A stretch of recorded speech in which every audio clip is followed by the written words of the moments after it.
ফেব্রুয়ারিতে নির্বাচন অনুষ্ঠানে কাজ করছে সরকার, জানালেন প্রধান উপদেষ্টা। কেবাসাং বিশ্ববিদ্যালয়ের সম্মানসূচক ডিগ্রি গ্রহণ। কেউ বললেই নির্বাচন বন্ধ বা পিছিয়ে যাবে না, বললেন অর্থ উপদেষ্টা। ধমক দিয়ে ভোট বন্ধ করা যাবে না, হুঁশিয়ারি বিএনপি নেতাদের। প্লট দুর্নীতি মামলায় শেখ হাসিনা রেহানার বিরুদ্ধে সাক্ষ্য গ্রহণ 28 আগস্ট। আশুলিয়ায় 6 মরদেহ পোড়ানোর মামলার অভিযোগ গঠনের আদেশ 21 আগস্ট। বাংলাদেশের মানবাধিকার পরিস্থিতি স্থিতিশীল দাবি যুক্তরাষ্ট্রের। মার্কিন প্রতিবেদনে উঠে এসেছে শেখ হাসিনা সরকারের গুম নির্যাতনের চিত্র। 1 মাসের আলটিমেটাম দিয়ে আন্দোলন স্থগিত এমপিওভুক্ত শিক্ষকদের। দাবি না মানলে কর্মবিরতির হুঁশিয়ারি। রাজধানীতে সমাবেশ, যানজটে ভোগান্তি। দেখছিলেন ক্রাউন সিমেন্ট সংবাদ শিরোনাম। ফেব্রুয়ারিতে অবাধ ও সুষ্ঠু নির্বাচন অনুষ্ঠানে অন্তর্বর্তী সরকার কাজ করছে বলে জানিয়েছেন প্রধান উপদেষ্টা ডক্টর মোহাম্মদ ইউনূস। বলেন, জনগণের প্রতিনিধিদের হাতে ক্ষমতা ফিরিয়ে দিতে তার সরকার অঙ্গীকারাবদ্ধ। মালয়েশিয়ার কেবাসাং বিশ্ববিদ্যালয়ের বক্তব্যে তিনি এসব কথা বলেন। সামাজিক ব্যবসায় বিশেষ অবদানের জন্য বিশ্ববিদ্যালয়টি প্রধান উপদেষ্টাকে সম্মানসূচক ডক্টরেট ডিগ্রি দিয়েছে। 3 দিনের সফর শেষে মালয়েশিয়া থেকে দেশের পথে ডক্টর ইউনূস। রকুনুজ্জামানের রিপোর্ট। মালয়েশিয়া সফরে তৃতীয় দিনে প্রধান উপদেষ্টা অধ্যাপক মোহাম্মদ ইউনূস কেবাংসান বিশ্ববিদ্যালয়ের শিক্ষার্থীদের সাথে এক অনুষ্ঠানে যোগ দেন। সামাজিক ব্যবসায় বিশেষ অবদানের জন্য মালয়েশিয়ার এই বিশ্ববিদ্যালয় প্রধান উপদেষ্টাকে সম্মানসূচক ডক্টরেট ডিগ্রিতে ভূষিত করে। Our government is focused on ensuring peace and stability. We are committed to strengthening democracy and giving power back to the rightful owners, the people of the country. অনুষ্ঠানে দেয়া বক্তব্যে প্রধান উপদেষ্টা নির্বাচনের মধ্য দিয়ে জনগণের প্রতিনিধিদের হাতে ক্ষমতা ফিরিয়ে দিতে অন্তর্বর্তীকালীন সরকারের অঙ্গীকারের কথা জানান। Reforms are our top priority. We have a clear goal, a detailed plan, and a strong determination to move forward, to build a stronger, resilient Bangladesh. এর আগে মালয়েশিয়ায় হালাল শিল্প প্রতিনিধিদের সাথে বৈঠকে প্রধান উপদেষ্টা বাংলাদেশে হালাল শিল্প পার্ক স্থাপনে মালয়েশিয়ার সমর্থন চান। পরে প্রধান উপদেষ্টার সাথে মালয়েশিয়ার শিক্ষামন্ত্রী ফাহমিদা সিদ্দিক দেখা করেন। মালয়েশিয়ায় বাংলাদেশি শিক্ষার্থীদের জন্য গ্র্যাজুয়েট প্লাস ভিসা দেওয়ার সম্ভাবনা দেখা দিয়েছে। মানবাধিকার সংগঠন ফোরাম এশিয়ার চেয়ারম্যান জেরাল্ড জোসেফও প্রধান উপদেষ্টার সাথে দেখা করেন। মালয়েশিয়ায় জাতীয় বিশ্ববিদ্যালয় কেবাংসান বিশ্ববিদ্যালয়ের চ্যান্সেলর নেগ্রি সাম্বালান রাজ্যের রাজার সাথেও দেখা করেন প্রধান উপদেষ্টা। রকুনুজ্জামান, বাংলা ভিশন, ঢাকা। কেউ বললেই নির্বাচন বন্ধ হবে বা পিছিয়ে যাবে, এমনটি মনে করার কোনো কারণ নেই।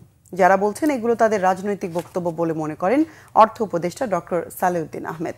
সচিবালয়ে সার্বজনীন পেনশন স্কিমের অ্যাপ উই পেনশনের উদ্বোধন করেন অর্থ উপদেষ্টা ডক্টর সালেউদ্দিন আহমেদ। এ সময় তিনি বলেন, ফেব্রুয়ারিতে নির্বাচন অনুষ্ঠানের জন্য সব ধরনের সহায়তা করে যাচ্ছে অর্থ মন্ত্রণালয়। নির্বাচনকে সামনে রেখে কালো টাকার সকল উৎস বন্ধ করার চেষ্টা করা হচ্ছে। ঋণখেলাপি কেউ যাতে নির্বাচনে অংশ নিতে না পারে সেজন্য নির্বাচন কমিশন ব্যবস্থা নেবে বলেও জানান অর্থ উপদেষ্টা। নির্বাচনে আইনশৃঙ্খলা পরিস্থিতি ঠিক রাখতে অর্থ মন্ত্রণালয় বরাদ্দ দিয়ে যাচ্ছে বলেও ডক্টর সালেউদ্দিন আহমেদ উল্লেখ করেন।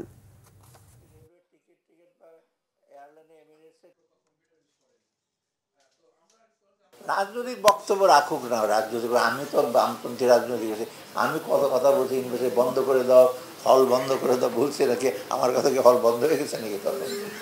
তখন মারামারি করি না আর কি, পারি নাই মারামারি না। কালো টাকা যেটা আমরা, কালো টাকা দুইটা জিনিস হলো, একটা হলো উৎসটা আর একটা হলো প্রসেসটা। আমরা চেষ্টা করছি উৎসটা বন্ধ করতে। উৎসটা মোটামুটি কিন্তু এখন ওই লোন যারা নেয়, আগে তো ব্যাংকের মালিক, ইন্ডাস্ট্রির মালিক, টেলিভিশনের মালিক, নিউজ পেপারের মালিক, ফ্ল্যাটের মালিক, সব একজনই, সে ডিসাইড করবে। এখন তো এটা হচ্ছে না, এখন তো একটা মোটামুটি একটু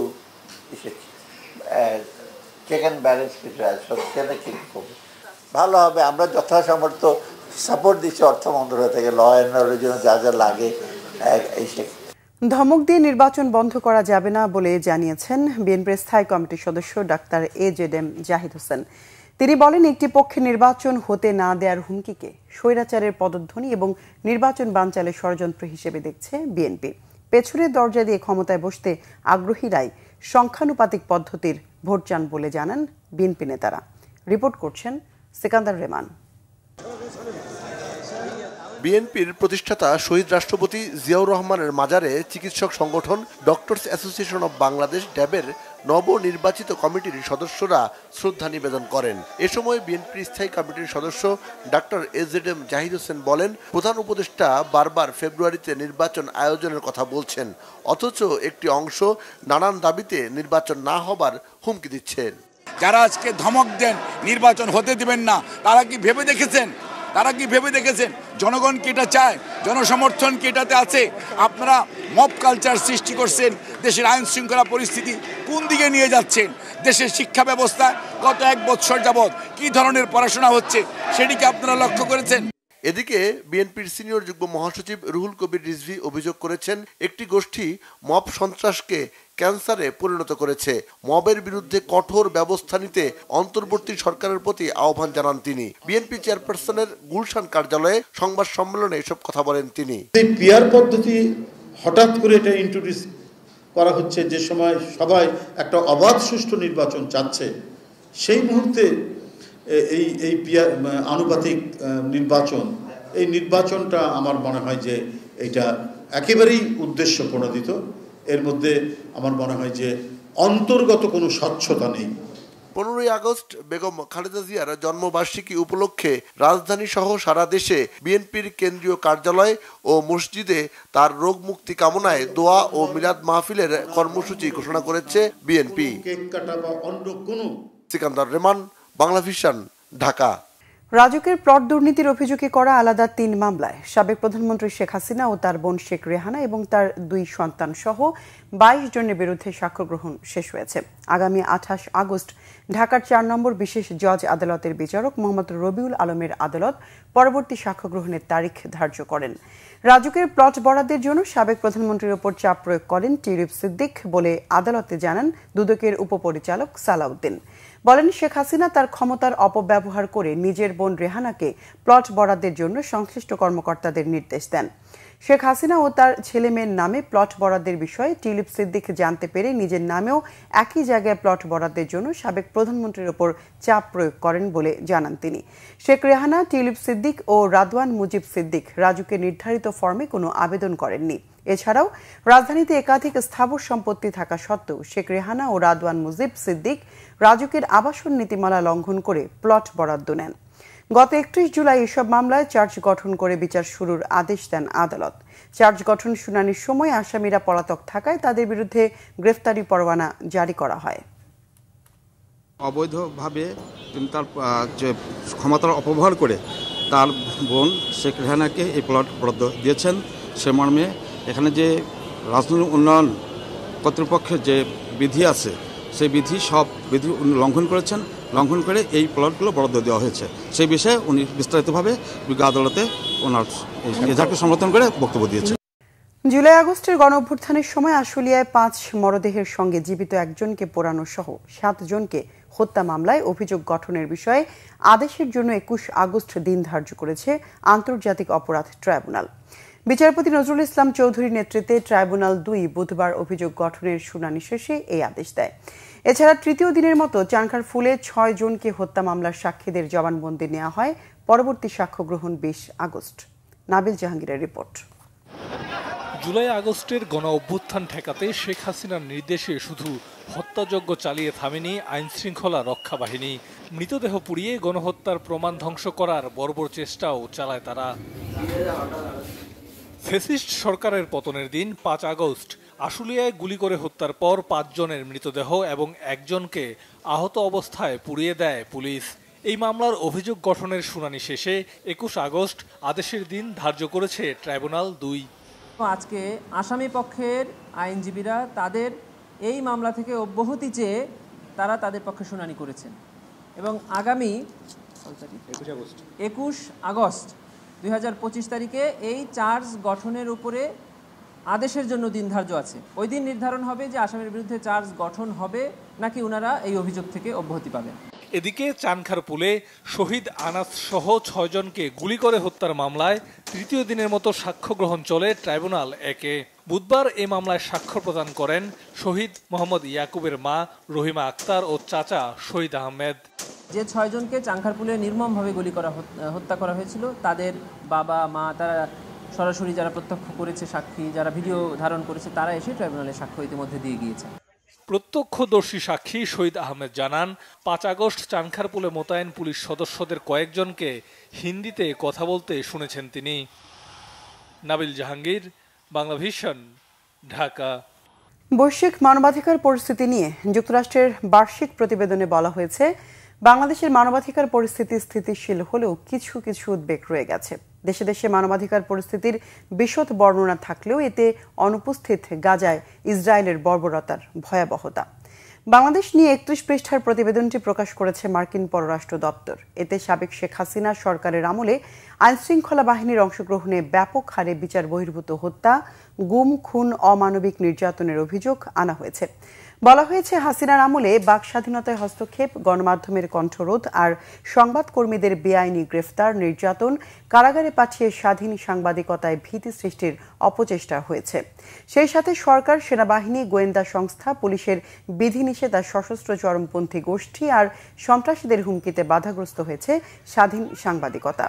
সাবেক আওয়ামী লীগ সরকারের সমর্থক মোজাম্মেল বাবু, ফারজানা রূপা, শাকিল আহমেদ, শ্যামল দত্তের গ্রেফতার এবং 28 জন সাংবাদিকের বিরুদ্ধে মামলার বিষয়টি এতে উল্লেখ করা হয়েছে। 2024 সালের জুলাই আগস্টে ছাত্র জনতার বিক্ষোভ দমনে ছাত্রলীগের তাণ্ডবের বিষয়টিও উঠে এসেছে প্রতিবেদনে। বলা হয়েছে দোষীদের চিহ্নিত করে ন্যায় বিচার নিশ্চিতে বাংলাদেশের অন্তর্বর্তী সরকার কাজ করে যাচ্ছে। এজন্য প্রচলিত আদালতের পাশাপাশি আন্তর্জাতিক অপরাধ ট্রাইব্যুনালেও বিচার চলছে। বাড়ি ভাড়া ও চিকিৎসা ভাতা সহ কয়েকটি দাবি পূরণে সরকারের আশ্বাসে 1 মাসের জন্য আন্দোলন স্থগিত করেছে এমপিওভুক্ত শিক্ষা জাতীয়করণ প্রত্যাশী জোট। এর আগে জাতীয় প্রেস ক্লাবের সামনে আয়োজিত শিক্ষক সমাবেশ থেকে এসবের দাবি জানান সারা দেশ থেকে আসা শিক্ষকরা। কয়েক হাজার শিক্ষকের এই সমাবেশের কারণে প্রেস ক্লাব ও আশপাশের সড়কে সকাল থেকেই বন্ধ হয়ে যায় যান চলাচল। শুভ মাহফুজের রিপোর্ট। দেশের সব এমপিওভুক্ত শিক্ষা প্রতিষ্ঠানকে জাতীয়করণ সহ কয়েকটি দাবিতে পূর্ব ঘোষিত সমাবেশে অংশ নিতে বুধবার সকাল থেকে জাতীয় প্রেস ক্লাবের সামনে জড়ো হতে থাকেন সারা দেশ থেকে আসা বেসরকারি শিক্ষক কর্মচারীরা। কয়েক হাজার শিক্ষক কর্মচারীর এই সমাবেশের কারণে পল্টন থেকে হাইকোর্ট ও শাহবাগ অভিমুখী সড়কে যান চলাচল বন্ধ হয়ে যায়। এ সময় দাবি আদায়ের পক্ষে বিভিন্ন স্লোগান দিতে থাকেন শিক্ষকরা। সমাবেশে আসা শিক্ষকরা জানান বর্তমান উচ্চ মূল্যের বাজারে সামান্য বেতনে পরিবার চালানোই কষ্টসাধ্য। অত অল্প বেতনে এই মানবেতর জীবনযাপন করতে গিয়ে শুধু আমরা অর্থনৈতিকভাবেই যে দৈন্যের শিকার হচ্ছি তা নয়, বরং সামাজিকভাবেও আমরা হেয় প্রতিপন্ন হচ্ছি। শিক্ষকরা মানবেতর জীবনযাপন করতেছে, বাড়ি ভাড়া, চিকিৎসা ভাতা সব কিছুতে আমাদের প্রতি যে বৈষম্য, এটা তো হওয়া উচিত না। জাতীয়করণ করলে বাড়ি ভাড়া, চিকিৎসা ভাতা, বিনোদন ভাতা, উৎসব ভাতা, সার্বজনীন বদলি সব একের মধ্যে সব চলে আসবে।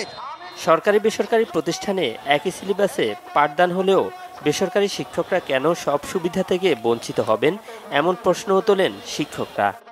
সরকারি প্রতিষ্ঠানও যে কারিকুলাম পড়া, আমরা বেসরকারি প্রতিষ্ঠানও সেই একই কারিকুলাম পড়াইতেছি। একটাই শিক্ষকের পরিচয়, কিসের সরকারি শিক্ষক, কিসের বেসরকারি শিক্ষক। আমাদের এক দফা এক দাবি, জাতীয়করণ। জাতীয়করণ যদি এই জাতীয়করণ না মেনে নেয় তাহলে আমরা রাজপথ ছাড়বো না। সমাবেশ থেকে 10 জনের একটি প্রতিনিধি দল সচিবালয়ের শিক্ষা উপদেষ্টার সাথে দেখা করতে গেলে দাবি আদায়ের আশ্বাসে কর্মসূচি স্থগিত করেন শিক্ষকরা। তবে 1 মাসের মধ্যে সব দাবি পূরণ না হলে আগামী 15 সেপ্টেম্বর থেকে টানা কর্মবিরতির হুঁশিয়ারিও দেন তারা। শুভ মাহফুজ, বাংলা ভিশন, ঢাকা। জাতীয় নির্বাচনের খবর দেশে বিদেশে ছড়িয়ে পড়ায় বিনিয়োগকারী ও উদ্যোক্তারা প্রস্তুতি নিচ্ছেন বলে মন্তব্য করেছেন বিএনপি স্থায়ী কমিটির সদস্য আমির খসরু মাহমুদ চৌধুরী। তিনি জানান, বিএনপি ক্ষমতায় গেলে শেয়ার বাজার উন্নয়নে সর্বোচ্চ অগ্রাধিকার দেওয়া হবে। দেশকে টাকা ছাপানো ও ঋণ নির্ভরতা থেকে বের করে বিনিয়োগের অর্থনীতিতে পরিণত করার আশ্বাসও দেন তিনি। সম্মেলনে বিনিয়োগ সুরক্ষায় রাজনৈতিক সহিংসতা পরিহারের আহ্বান জানালেন বিদেশি বিনিয়োগকারীরা। জিয়াউল হক সবুজের রিপোর্ট। দেশের ইতিহাসে সবচেয়ে বড় শেয়ার কেলেঙ্কারির ঘটনা ঘটে 2010-11 সালে। এ সময় কারসাজির মাধ্যমে দেশের পুঁজিবাজার থেকে 1 লাখ কোটি টাকা আত্মসাৎ করে শক্তিশালী ব্যবসায়িক গোষ্ঠী। এরপর 1.5 দশক ধরে পতনের বৃত্তে ঘুরপাক খেলেও এখন আশা জাগাচ্ছে পুঁজিবাজার। বিদেশি বিনিয়োগ বিষয়ক এই সম্মেলনে দেশি বিদেশি উদ্যোক্তারা জানালেন বিনিয়োগের পরিবেশ নিশ্চিতে জরুরি রাজনৈতিক স্থিতিশীলতা। You shouldn't be doing things like violence. No violence, please. You know, the moment we see you going out of control, we're going to go back to Japan. Most of the foul games are played in there. So my appeal to the Security Exchange Commission, while allowing any companies to come to the stock market, they should double check the people who want to engage themselves in the stock market to sell their shares. Panel আলোচনায় বিএনপির সাবেক এই বাণিজ্য মন্ত্রীও জানালেন টেকসই অর্থনীতির জন্য বিনিয়োগই একমাত্র সমাধান, কিন্তু ভোটের অনিশ্চয়তায় এতদিন হাত গুটিয়ে বসেছিলেন বিনিয়োগকারীরা। সবাই নির্বাচনের অপেক্ষায় ছিল, যেহেতু নির্বাচনের খবর ছড়িয়ে পড়েছে, দেশের মধ্যে উদ্যোক্তারা প্রস্তুতি নিচ্ছে, দেশের বাইরের উদ্যোক্তারা প্রচুর প্রস্তুতি নিচ্ছে। আমরা ওই টাকা ছাপানোর থেকে, ঋণ নেওয়ার থেকে বাংলাদেশের অর্থনীতিকে বিনিয়োগের দিকে নিয়ে যাব আগামী দিনে। সেই প্রস্তুতি নিচ্ছি আগামী দিনের বাংলাদেশের জন্য। দেশি বিনিয়োগ, বিদেশি বিনিয়োগ এবং ক্যাপিটাল মার্কেট আমাদেরকে উচ্চ পর্যায়ে নিয়ে যেতে হবে। এর আগে সম্মেলনের উদ্বোধনী অনুষ্ঠানে প্রধান উপদেষ্টার বিশেষ সহকারী ডক্টর আনিসুজ্জামান চৌধুরী জানান, শেয়ার বাজার চাঙ্গা করতে নিয়ন্ত্রক সংস্থা বিএসইসির পাশাপাশি সব ক্ষেত্রেই সংস্কার করা হচ্ছে। জিয়াউল হক সবুজ, বাংলা ভিশন, ঢাকা। চীন শীঘ্রই বাংলাদেশে ড্রোন প্রযুক্তি তৈরির কারখানা স্থাপন করবে বলে জানিয়েছেন ঢাকায় নিযুক্ত দেশটির রাষ্ট্রদূত ইয়াও ওয়েন। ড্রোন প্রযুক্তিতে বাংলাদেশ যাতে স্বয়ংসম্পূর্ণ হতে পারে এজন্য চীন সহায়তা করবে বলে জানান তিনি। চীনের সহায়তায় সংস্কৃতি, কৃষি সহ অন্যান্য খাতে ড্রোন প্রযুক্তি ছড়িয়ে দেওয়ার আশা সংস্কৃতি উপদেষ্টা মোস্তফা সরওয়ার ফারুকের। রিপোর্ট করছেন ইমরুল কায়েস। চলতি বছর পহেলা বৈশাখ বর্ষবরণের দিন চীনের সহায়তায় দেশের ইতিহাসে প্রথমবারের মতো আকর্ষণীয় ড্রোন শো আয়োজন করা হয়। ইতিহাস ঐতিহ্যের পাশাপাশি ২৪-এর গণঅভ্যুত্থানের বীর যোদ্ধাদের ড্রোন শোতে তুলে ধরা হয়। দর্শনীয় ওই শো দেখে মুগ্ধ হন দর্শকরা। ড্রোন প্রযুক্তিতে বাংলাদেশকে স্বয়ংসম্পূর্ণ করতে উদ্যোগ নিয়েছে চীন। এরই অংশ হিসেবে ১১ বাংলাদেশিকে চীনে প্রশিক্ষণের আয়োজন করেছে দেশটির দূতাবাস। তাদের বিদায় উপলক্ষে বুধবার আয়োজিত অনুষ্ঠানে চীনের রাষ্ট্রদূত ইয়াও ওয়েন বলেন, ড্রোন প্রযুক্তিতে সহায়তার মাধ্যমে দুই দেশের সম্পর্ক আরও জোরদার হবে। আমরা বাংলাদেশে ড্রোন উৎপাদন করব। ড্রোন তৈরির জন্য চীন এখানে কারখানা স্থাপন করবে। এর জন্য জমি সহ সরকারি সহায়তা লাগবে।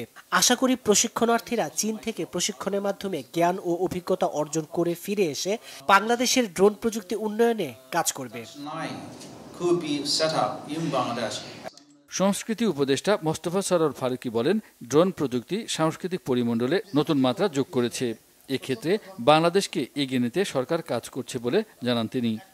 বাংলাদেশে এখনো আমাদের নিজের ড্রোন নেই, কিন্তু আমি বিশ্বাস করি সরকারি উদ্যোগে এবং অথবা বেসরকারি উদ্যোগে দুইভাবেই সামনে ড্রোন আসবে এবং এই ড্রোন শো বলেন, ড্রোন ডিসপ্লে বলেন, এইটা সামনে আরো কাজ হবে। নিয়মিটার আরো অনেক শাখা আছে যেখানে আমরা কাজ করতে পারি এবং চায়না এই জায়গাতে অনেক দূর এগিয়ে গেছে, আমরা তাদের কাছ থেকে হেল্প নিতে পারি।